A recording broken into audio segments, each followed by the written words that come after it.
فاطمہ سے روٹیاں در فاطمہ ہی سے کیوں منگائیں پروردگار؟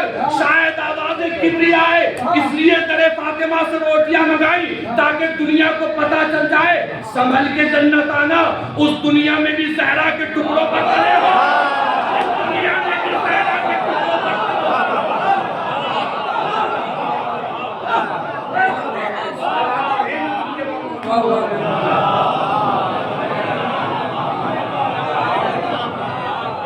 لبیک یا زہرا،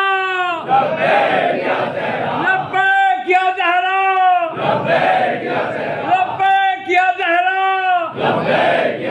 نعرہ حیدری، نعرہ رسالت، نعرہ صلوات۔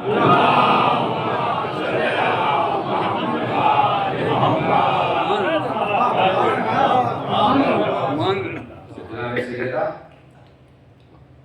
کردار کے اعتبار سے عظمتوں کا ایسا محور ہے جو اپنی صرف کے ہر رخ میں بلندیوں پر ہے،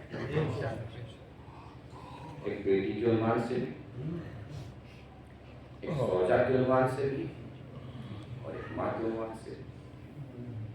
بیٹی کے عنوان سے باپ خود بیٹی کو فاطمہ تو ام ابیہا فرما رہا، اپنے باپ کی ماں۔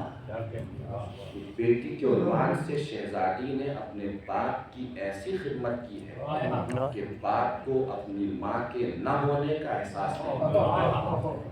یہ بیٹی کا عنوان، زوجہ کا عنوان۔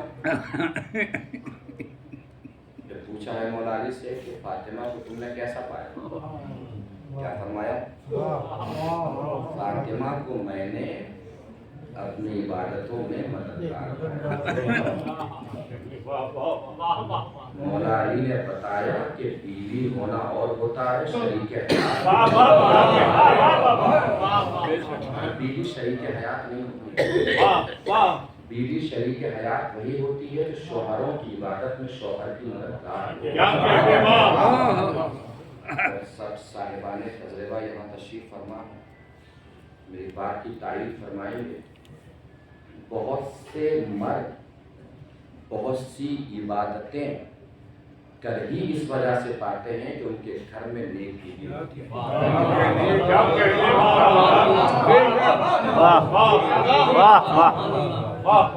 اگر بیوی نیک نہ ہونا تو بہت سی عبادتیں مرد کر ہی نہیں پاتے۔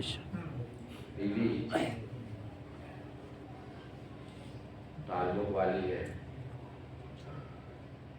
اچھے جذبات کے ساتھ آئی ہے، رشتوں کو نبھانے والی ہے، تو گھر میں امن بھی ہے، سلامتی بھی ہے، اطمینان بھی ہے، وقار بھی ہے، عزتیں بھی ہیں، معیار بھی ہے، گھر میں رونقیں بھی ہیں، بہن بھائیوں کا آنا جانا بھی ہے، ماں باپ کی خدمتیں بھی ہیں، دوستوں کے اڈے پتے بھی ہیں، پڑوسیوں کا حال چال بھی ہے، گاؤں والوں کی خبر بھی ہے۔ اور بیوی جذبات سے خالی آ جائے نا تو گھر میں بھائیوں کا آنا دوبھر کر دیتی ہے، بہنوں کا آنا جانا دوبھر کر دیتی ہے۔ بہنوں اور بھائیوں کا آنا جانا چھوڑیے، گھر میں دریچے چھوڑیے، دیواریں اٹھ جاتی ہیں۔ یہ سارے سماجی اور معاشرتی تہذیب اور وقار انسان بچا ہی اپنی نیک بیوی کی وجہ سے پاتا ہے۔ اس لیے کہ وہ نیک بیوی صرف نیک بیوی بن کے نہیں آتی، آنے والی نسل کی ماں بن کے آتی ہے۔ سبحان اللہ۔ بیوی کسی ایک شخص یا شخصیت کا نام نہیں ہے، بیوی ایک انجمن کا نام ہے جہاں سے نسل تربیت پاتی ہے، ایک نسل بنتی ہے۔ اگر بیوی اچھی ہو تو اولاد زمانے کو مفید نہیں شیخ مفید جیسی ہوتی ہے۔ اگر بیوی اچھی نہ ہو تو آپ دیکھ لیجیے، یزید اور کربلا آسمان سے نہیں ٹپکے تھے، کسی آغوش کے پالے تھے، کسی آغوش میں تربیت پائے تھے۔ جب یہ بات طے ہے کہ بیوی صرف بیوی نہیں آنے والی نسل کی ماں ہوتی ہے، تو چاہے اپنی بیوی تلاش کریں، اپنے بچوں کی بیوی، بیوی کم تلاش کرے، آنے والی نسل کی ماں زیادہ تلاش کرے، بیوی کم تلاش کریں، آنے والی نسل کی ماں زیادہ تلاش کریں، اور یاد رکھیں ماں ہمیشہ باشعور لائیں، بے شعور نہ لائیں۔ میں نے یہ نہیں کہا کہ بہت پڑھی لکھی ماں لے کر آئیے، کم پڑھی لکھی مت لائیے، کبھی کبھی کم پڑھا لکھا انسان بھی بہت باشعور ہوتا ہے، کبھی بہت پڑھ لکھ کے بھی انسان بے شعور ہو جاتا ہے۔ آنے والی نسل کی ماں باشعور لائیے، بے شعور مت لائیے، اس لیے کہ اگر ماں بے شعور ہو تو چاہے کسی کی بھی ماں ہو حیدر کے مقابلے پہ آ جاتی ہے، بے شعور ہو تو چاہے کسی کی بھی ماں ہو حیدر کے مقابلے پہ آ جائے گی، اور اگر ماں باشعور ہو تو چاہے کافر کی ماں ہو زندگی بھر اپنے بیٹے کو یہی سمجھائے گی بیٹا کسی کے بھی مقابلے پہ حیدر کے مقابلے پہ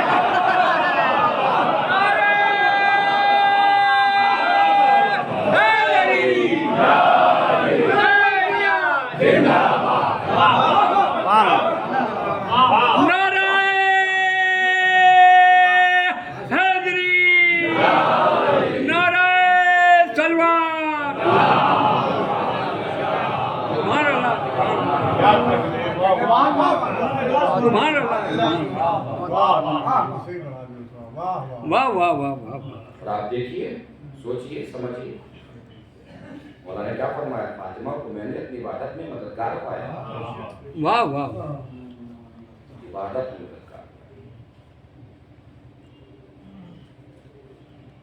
کیا لوگ، واہ واہ۔ مولا نے پوچھا کہ شہزادی کچھ خواہش تمنا ہے؟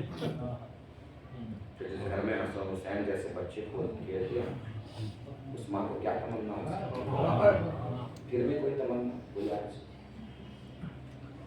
ایک انار مل جاتا، واقعہ بچپن سے ہم سن گئے، واقعہ تو واقعی ہوتا ہے، اپنی زندگی کے اعتبار سے واقعے کی کیفیت بدل دیتے ہیں۔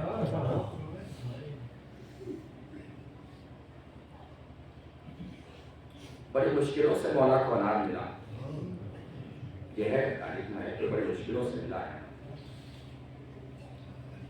انار لے کر مولا چلے، یہ غریب کے کرانے کی آواز ہے۔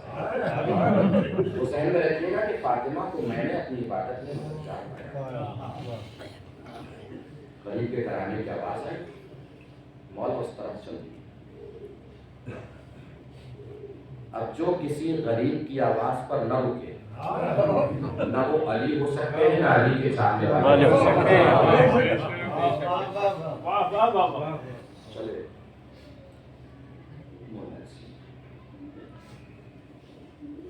اس غریب کا سر اپنے زانوں پہ رکھا،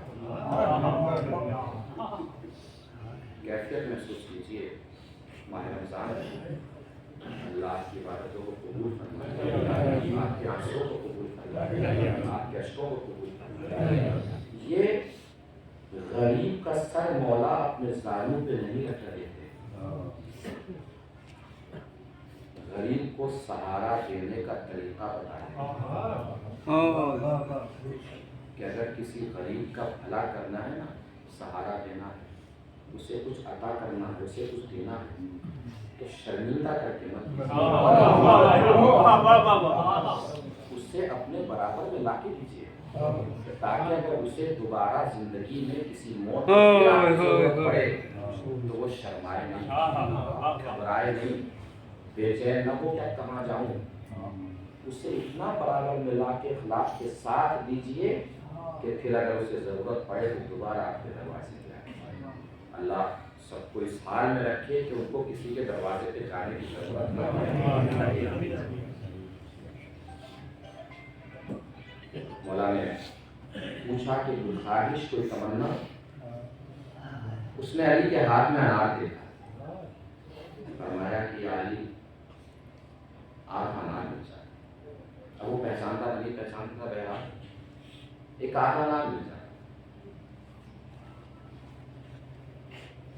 اب ابھی سے آپ انار سمجھ رہے ہیں؟ انار نہیں، یہ شہزادی کی زندگی بھر کی اکیلی خواہش ہے۔ خواہش سے خواہش ٹکرائی۔ علی نے بجلی کی سی تیزی سے انار کے 2 ٹکڑے کیے اور آدھا انار اس غریب کو دے۔ میں نے کیا عرض کیا؟ اتنا برابر ملا کے عطا کیجیے کہ دوبارہ مانگتے ہوئے نہ شرمائیں۔ انار اس نے کھایا، حلق درد ہوا، پھر پوچھا اور کچھ ضرورت؟ کہا اور مل جاتا۔ علی نے پورا انار اس غریب کو دے دیا۔ اب سمجھ میں آیا عبادتوں میں مددگار بیوی کیسے ہوتی ہے۔ ایمانداری سے بتائیے، اپنے کو رکھ کے سوچئے، اکیلی خواہش زندگی بھر کی بیوی کرے، اس میں ہمت غریب کو دے کے آ جائے۔ لیکن علی نے پورا انار اس غریب کو دے دیا اور پھر گھر کی طرف جاتے ہوئے پاؤں میں لغزش نہیں ہے، اس لیے کہ علی کو پتا ہے کہ گھر میں فاطمہ جیسے جو میری عبادت ہے علی چل دی۔ اب یہاں سے شہزادی نے شریک حیات کی سیرت بتائی کہ شریک حیات بیوی کیسی ہوتی ہے۔ جب بات کیا دروازہ کھلا، دروازہ کھلا تو زہرا نے مسکرا کے فرمایا یا علی تو انار کتنے اچھے تھے جواب۔ پتا شہزادی کو بھی تھا کہ انار علی نے نہیں بھیجے ہیں، انار تو جنت سے اترے ہیں، مگر جو اپنے شوہر کو زندگی کے کسی موڑ پر بھی شرمندہ ہونے دے، نہ وہ زہرا ہو سکتی ہے نہ زہرا کی چاہنے والی ہو۔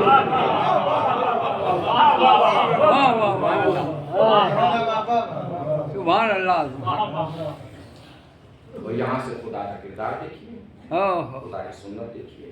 علی نے ایک انار کیا، پروردگار نے پورا اناروں کا خان بھیج دیا۔ تم میری طرف سے قدم بڑھا کے دیکھو تو صحیح، میں اپنے کسی بندے کو کسی عمر پہ شرمندہ نہیں ہوں، بڑھیں تو صحیح۔ ماہ رمضان المبارک ہے، بڑھیں اللہ کی طرف، آئیے اللہ کی طرف، پہنچیے اللہ کی طرف۔ اللہ کبیر ہے، اللہ اکبر ہے، اللہ اعظم ہے، اللہ عظیم ہے، اللہ رحیم ہے، اللہ رحمان ہے۔ وہ آپ کا انتظار کر رہا ہے، اللہ آپ کا انتظار کر رہا ہے۔ رمضان مبارک کا مہینہ ہے، اللہ کی بارگاہ میں پہنچ جائیے۔ شرم آ رہی ہے، حیا آ رہی ہے، پورے سال نہیں گئے تو کیوں جائیں، کیسے جائیں، کس طرح جائیں؟ اللہ سے توبہ کر کے چلے جائیں۔ روایت سنیے، روایت میں نے اپنی آنکھوں سے پڑھا ہے کہ اللہ اپنے بندے کی توبہ سے ایسے خوش ہوتا ہے کہ کسی قیمتی کھوئی ہوئی چیز واپس مل جائے۔ اللہ سوچتا ہے کہ آج میرا بندہ مجھے واپس مل گیا، توبہ کیجئے، پہنچ جائے اللہ کی بات۔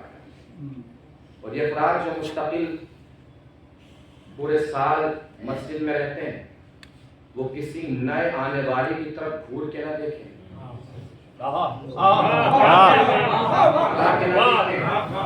کھا کے نہ دیکھیں۔ ہو سکتا ہے جسے آپ گھور کے دیکھ رہے ہوں، اللہ نے اس کے لیے اپنی رحمتوں کا دروازہ کھول دیا۔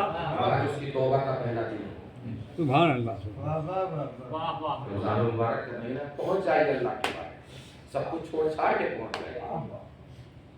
وہ کسی کے بھی پیار کو سامنے رکھیں، کوئی بھی سب سے زیادہ آپ کو چاہتا ہو سوچ لیجئے دنیا میں،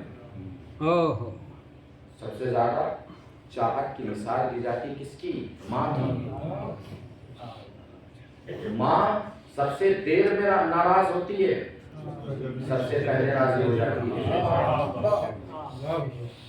اپنے کو بہلاتی ہے، خود ہی اپنے آپ کو بہلاتی ہے۔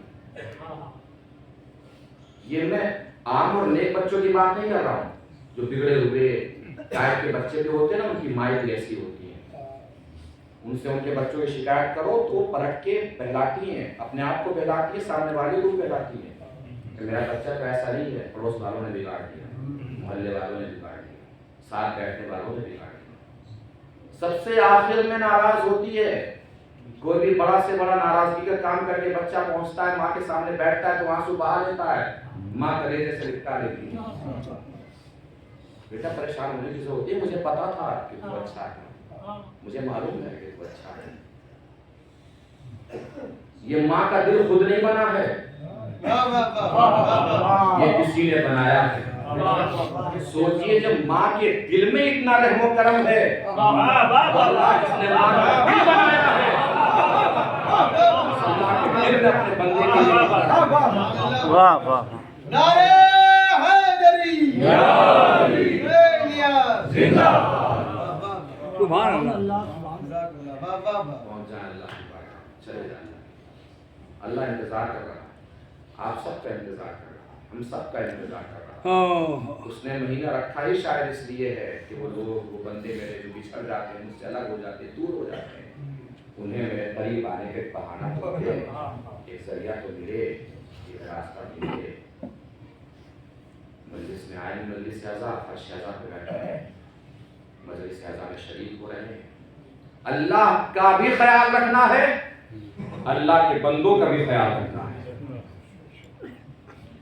صرف بندوں کو راضی کرنا ایک الگ مسئلہ ہے، بندوں کے ذریعے اللہ کو راضی کرنا ایک الگ مسئلہ ہے. ماں کو راضی رکھیے، باپ کو راضی رکھیے، بہن بھائی کو راضی رکھیے. مجلس اعزا میں شریک ہوتے ہیں، فرش اعزا پہ بیٹھتے ہیں، آنسو بہاتے ہیں، اشک بہاتے ہیں، تو کم سے کم یہاں پہ آنے کا اتنا فائدہ تو ہونا چاہیے کہ ہمیں اپنے رشتوں کا احترام کرنا آتا ہو، یا نہیں ہونا چاہیے. اتنا نہیں فائدہ. کربلا سنتے تو سوچئے کربلا میں کون سا رشتہ تھا جو موجود نہیں تھا. ماں بیٹی کا رشتہ، بھائی بہن کا رشتہ، پھوپھی بھتیجے کا رشتہ، ماموں بھانجے کا رشتہ، باپ بیٹی کا رشتہ، ماں بیٹی کا رشتہ، بہن بھائی کا رشتہ، بہن بہن کا رشتہ، بھائی بہن کا رشتہ. سارے رشتے کربلا میں موجود تھے. بس ایک رشتہ بچا تھا، دوست کا رشتہ. حسین نے اسے بھی خط بھیج کے بلا لیا، اور رشتوں کا ایسا گلدستہ حسین نے تیار کیا اور اس کے ذریعے سے دین کی اس طریقے سے حفاظت فرمائی کہ عقیدت کے کانٹے آج تک اس گلدستے کا کچھ بگاڑ نہیں پائے. اپنے رشتوں کا ہمیں احترام کرنا آنا چاہیے. بھائی کا احترام کریں، بہن کا احترام کریں، ماں کا احترام کریں. احترام ہم کرتے ہیں، یہ مجلس اعزا رشتوں کا احترام ہی ہے. ہم بتاتے ہیں کہ اپنے مرنے والوں کو بھی بھولے نہیں ہیں، اپنے مرحومین کو بھی بھولے نہیں ہیں، اور اتنا احترام کرتے ہیں مرحومین کا تو کہ دسترخوان بھی جو موت کے بعد سجایا جاتا ہے اس کی نظر کے لیے، فاتحہ کے لیے، اس پر بھی ایسی چیزیں سجاتے ہیں کہ جو مرنے والے کو پسند تھی. یہ کیوں رکھا ہے؟ ابا کو بہت پسند تھی، چچا کو بہت پسند تھی، تایا کو بہت پسند تھی، بھائی بہن کو بہت پسند تھی. یہ میرے ہاتھ جڑے ہیں. جن رشتوں کا احترام ہم مرنے کے بعد اتنا کرتے ہیں، انہیں رشتوں کا احترام اگر ہم زندگی میں کرنے لگے ہماری یہ دنیا میں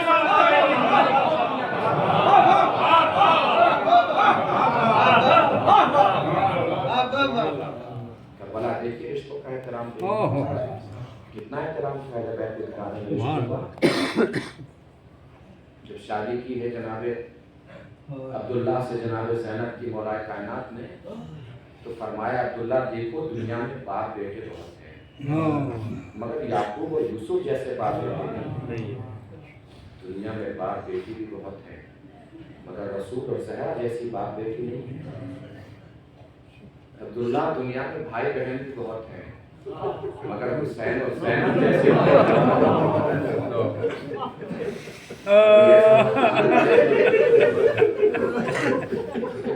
مدینہ چھوڑنا پڑے.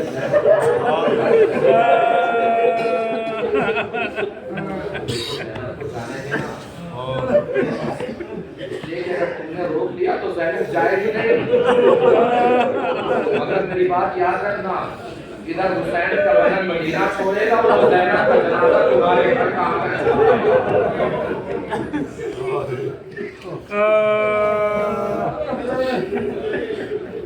خاتون کے سارے ثواب کی وجہ سے ان خواتین کے سارے ثواب کی طرف مجالس ہوتی ہیں، مجلسیں ہوتی ہیں، No. زیادہ شہزادی خاتون وغیرہ کے مسائل پر جا کے مرضی No. شہزادی کے اور وہیں سے آپ احترام دیکھیے، کتنا احترام رشتوں کا، کس قدر احترام ہے رشتوں کا، رشتوں کا شہزادی نے اتنا احترام کیا ہے کہ شہزادی کی پسلیاں ٹوٹ گئی۔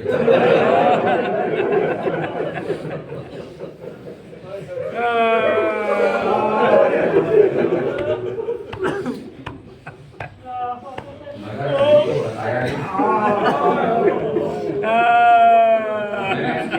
زوجہ شریک حیات نہیں ہوتی، زوجہ شریک حیات وہی ہوتی ہے جو اپنے شوہر کی زندگی کے ساتھ اس کا حوصلہ دیتے ہوئے، اس کو حوصلہ دیتے ہوئے چلے۔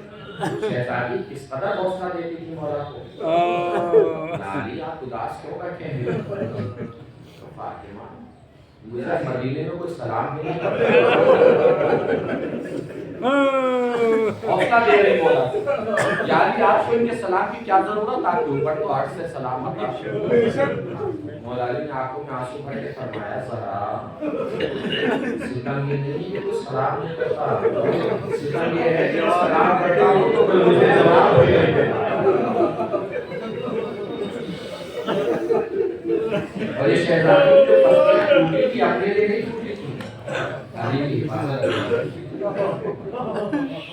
کھڑی ہو گئی شہزادی فاطمہ سلام اللہ علیہ، پڑھے شاید مطابق یہ جملہ اس کا سن لیجیے۔ پسلیاں ٹوٹنے کا جو منظر شیخ عباس قمی علیہ الرحمہ نے بیان فرمایا، دل میں طاقت ہی نہیں تھی کہ بیان کیا جا سکتا، بس وہ جملے جو بیان کر سکتا ہوں وہی بیان کر رہا ہوں۔ دروازہ چل رہا ہے، شیخ عباس قمی علیہ الرحمہ دروازہ چل رہا ہے، دروازے کے اوپر کی لکڑی ٹوٹ کے گری، شہزادی دروازے کو ایسے آپ شہزادی کے نمودار ہوئے، تازیانے کس طرح پڑی، مگر شہزادی نے ہمت نہیں ہاری، ظالم کے ناپاک پیر اٹھے، چلتے ہوئے دروازے کے اوپر وہ ناپاک پیر مارے اس نے، دروازہ گرا، ساتھ میں شہزادی فاطمہ اب وہ آگے کا جو منظر وہ لکھتے ہیں کہ شہزادی نے پھر بھی ہمت نہیں ہاری، گرنے کے بعد بھی شہزادی ایسے کھڑی ہو گئی، تم علی تک نہیں آ سکتے، علی تک نہیں پہنچ سکتے، دل گھبرا رہا ہے، آنکھوں سے آنسو برآمد ہو، سیلاب بن جائے۔ وہ لکھتے ہیں کہ ایک ظالم نے اپنی نیام نکالی جس کے اندر تلوار تھی، اس نے تلوار کو پلٹا اور تلوار کے قبضے کو زہرا کی پسلیوں پہ دے مارا، قبضے کی ضرب اتنی شدید تھی کہ زہرا کی پسلیاں ٹوٹ گئی، شہزادی نے آواز دی فرسا توڑو میرا محسن مارا گیا۔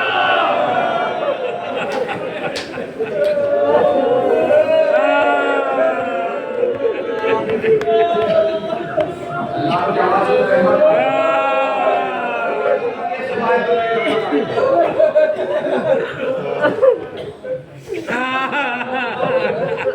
شہزادی کے مسائل سن رہے ہیں، دو تین مجالس میں مسائل کا طرف دیے دیتا ہوں، بات تمام کیے دیتا ہوں۔ اہل بیت کے گھرانے میں جس طریقے سے فضیلتوں کی وراثت آگے چلی ہے، اسی طریقے سے مصیبتوں کی وراثت بھی آگے، جیسے فضیلتوں کی تکرار ہے ویسے یہ مصیبتوں کی بھی تکرار ہے۔ عباس ثانی حیدر کرار یہ فضیلتوں کی تکرار ہے، زینب ثانی زہرا یہ فضیلتوں کی تکرار ہے، اکبر ہمشبی پیغمبر فضیلتوں کی تکرار ہے، ایسے ہی مصیبتوں کی بھی تکرار ہے۔ علی کے سر پہ ضربت لگی، عباس کے سر پہ گزر، حسن کے جگر کے ٹکڑے ہوئے، قاسم کے بدن کے ٹکڑے شہزادی فاطمہ کی پسلیاں بھی ٹوٹ گئی، جناب سکینہ کی پسلیاں بھی ٹوٹ گئی،